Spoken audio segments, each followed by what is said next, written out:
Olá, meus amigos, olá, minhas amigas do Legislação Integrada. Aqui quem fala é o professor Bruno Valente e a nossa conversa de hoje é sobre o informativo de número 1076 do STF. Antes de começar, fica aquele convite de sempre para você que vem sempre aqui, mas não está inscrito no nosso canal, seja no Spotify, Deezer, Apple Podcasts, Google Podcasts ou mesmo no YouTube.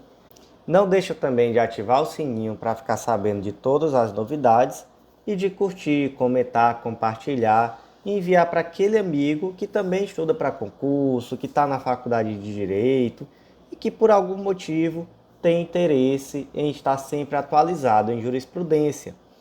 Fica também o convite, não deixa de nos seguir no Instagram, @legislação_integrada, lá todo dia postamos novidades. E por último, o mais especial de todos os convites, acesse legislaçãointegrada.com.br. Lá você vai conhecer o Clube da Lei, que é o nosso clube de membros, que te dá acesso aos nossos materiais de lei seca e jurisprudência e também a todos os planos de leitura, inclusive aqueles focados em editais específicos. Esses planos de leitura são organizados de uma forma que você não precisa reiniciar seu estudo do zero sempre que sai um novo edital. E sempre que sai esse novo edital também, essa inclusão do novo plano é gratuita.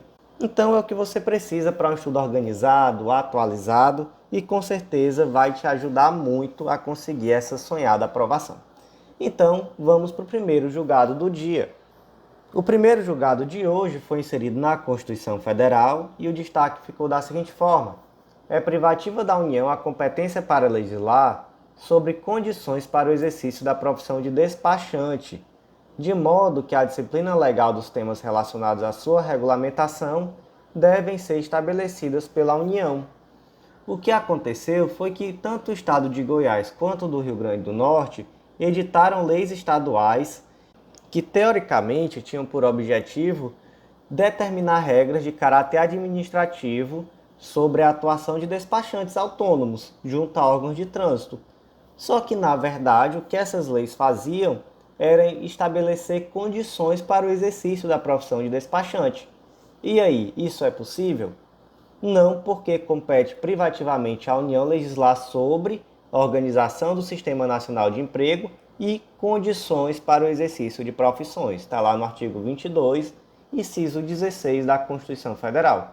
Então, tanto a lei do Estado de Goiás, que era, na verdade, um decreto do Estado de Goiás, desculpa, o decreto 6227 de 2005, quanto aí sim a lei do Estado do Rio Grande do Norte, lei número 10161 de 2017, foram declaradas inconstitucionais. Próximo julgado do dia, inserido também na Constituição Federal, destaque da seguinte forma: é inconstitucional norma da Constituição Estadual oriunda de iniciativa parlamentar que atribui às funções de polícia judiciária e à apuração de infrações penais exercidas pelo delegado de polícia natureza jurídica e caráter essencial ao Estado. Nós vamos analisar esse julgado junto com o próximo, que é a ADI 5517, também foi inserida lá no artigo 144, parágrafo 6º da Constituição Federal, e o destaque desse próximo julgado é o seguinte: é incompatível com a Constituição Federal, norma da Constituição Estadual, que estabelece a natureza jurídica da Polícia Civil como função essencial à atividade jurisdicional do Estado e à defesa da ordem jurídica, bem como atribui aos delegados de polícia a garantia da independência funcional. Então vamos lá, em relação ao primeiro destaque, temos uma inconstitucionalidade formal. Por quê? Porque a iniciativa dessa lei lá do estado do Tocantins foi parlamentar. E aqui nós temos uma lei que trata de servidores públicos, de planejamento, a organização administrativa, regime jurídico. Então, necessariamente, a iniciativa aqui deveria ser do Poder Executivo, do governador do Estado. Então, primeiramente aqui, uma inconstitucionalidade formal. Mas as duas leis, tanto essa primeira do Estado do Tocantins, quanto a segunda do Estado do Espírito Santo, ou melhor dizendo, tanto essas disposições das constituições estaduais, têm inconstitucionalidades de natureza material. Por quê? porque não é possível atribuir à função do delegado de polícia natureza jurídica. Mas, professor, o delegado, ele atua sim, com conteúdo jurídico, a atividade dele é jurídica. Até é. Mas essa atividade é em um procedimento pré-processual que tem uma natureza administrativa e inquisitória. Então não é propriamente uma carreira jurídica. E se fosse, aqui é que é o pulo do gato, seria incompatível, inviável o controle externo realizado pelo Ministério Público. Então é por isso que uma Constituição Estadual não pode dizer que a função de delegado de polícia é uma função de natureza jurídica, que é uma função essencial ao Estado. E o segundo ponto é que a estrutura organizacional que está prevista no artigo 144, parágrafo 6º da Constituição Federal, necessariamente traz uma subordinação do delegado de polícia ao governador do Estado. Então, não é possível que uma lei estadual traga independência funcional desse delegado de polícia, já que ele necessariamente é subordinado ao governador do Estado. Próximo julgado do dia, inserido também na Constituição Federal, destaque da seguinte forma: é inconstitucional por invadir a competência legislativa geral da União e violar o direito ao meio ambiente ecologicamente equilibrado, norma estadual que cria despesa do licenciamento ambiental para atividade potencialmente causadora de significativa degradação do meio ambiente. Então aqui se trata de uma lei do Mato Grosso do Sul que estabeleceu que em determinados casos não seria necessário o licenciamento ambiental, apesar daquela atividade ser considerada potencialmente causadora de significativa degradação ambiental. E aí a pergunta: é possível que a legislação estadual traga um regime menos protetivo ao meio ambiente do que aquele que está previsto na lei federal? Não é possível. E aqui nós temos, então, duas inconstitucionalidades. Primeiro, por uma questão de invasão da competência legislativa geral da União, então não pode trazer um regime menos protetivo. E segundo, por violação do direito ao meio ambiente ecologicamente equilibrado. E aí a fundamentação está lá no artigo 225, parágrafo 1º, inciso 4 da Constituição. Então, sempre que você vir uma lei estadual que traz um regime menos protetivo ao meio ambiente, que diz, por exemplo, aqui é uma atividade de mineração, mas não vai precisar de licenciamento ambiental. Aí você, opa, calma, o que está acontecendo? Tem algo estranho.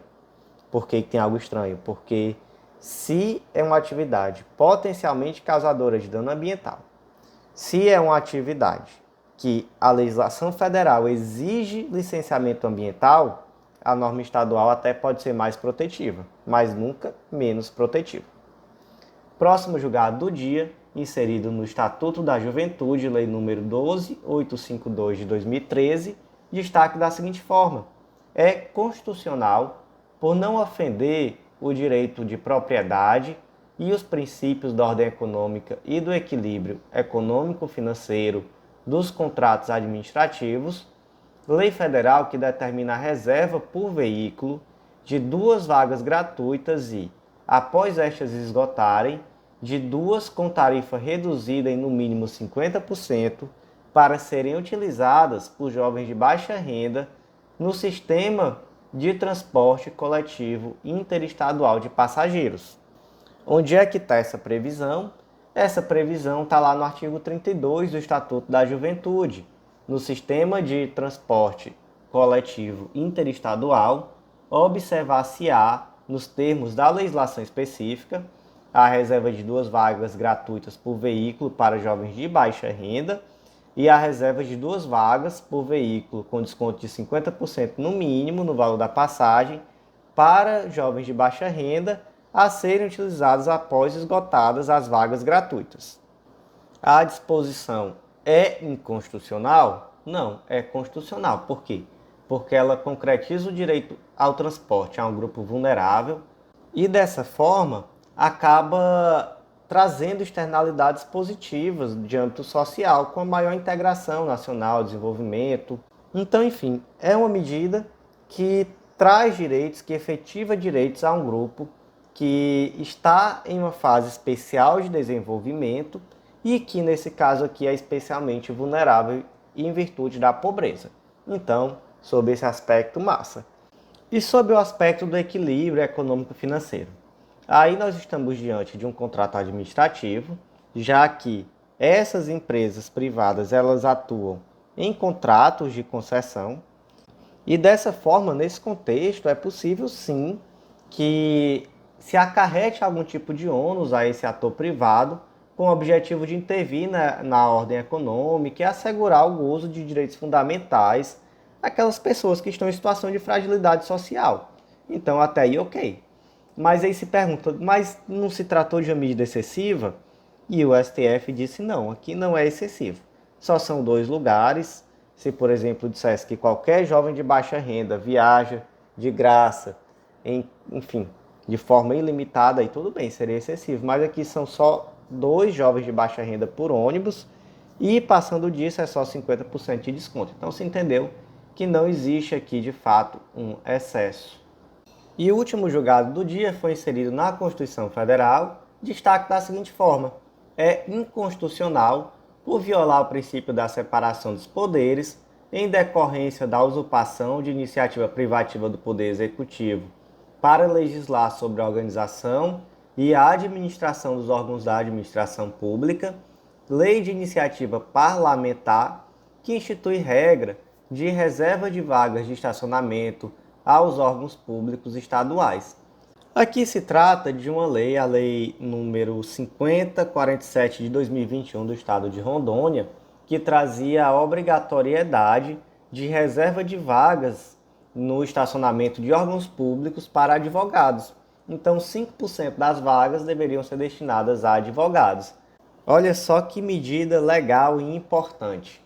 Mas o STF, em um ato de maldade, reconheceu a inconstitucionalidade formal dessa lei. E por que essa lei é formalmente inconstitucional? Porque o STF entende que a reserva de iniciativa legislativa do Poder Executivo não comporta somente a criação de órgão executivo, mas também aquelas leis que vão modificar o funcionamento daqueles órgãos já existentes. Então, maldosamente aqui, o STF entendeu que se trata de uma norma formalmente inconstitucional. Por que eu digo maldosamente? Porque não custava nada deixar essa vaga reservada para o pobre advogado que vai ao órgão público e não tem onde deixar o cargo. Veja só que injustiça social. Seria muito bom se pudesse sim prevalecer essa lei, mas de fato há uma inconstitucionalidade formal, e claro que aqui eu falo brincando que maldosamente o STF a reconheceu. De fato, existia aqui sim essa inconstitucionalidade. Então, meus amigos, por hoje foi isso. Eu agradeço muito a você que ouviu até o final e ressalto os convites já feitos no início. Não deixa de acessar legislaçãointegrada.com.br e de vir fazer parte do nosso clube. Com certeza vai ser muito legal. Vamos te ajudar muito nessa caminhada rumo à sua aprovação e eu te aguardo aqui, te aguardo no nosso próximo podcast e te aguardo no Clube da Lei. Até a próxima, um grande abraço.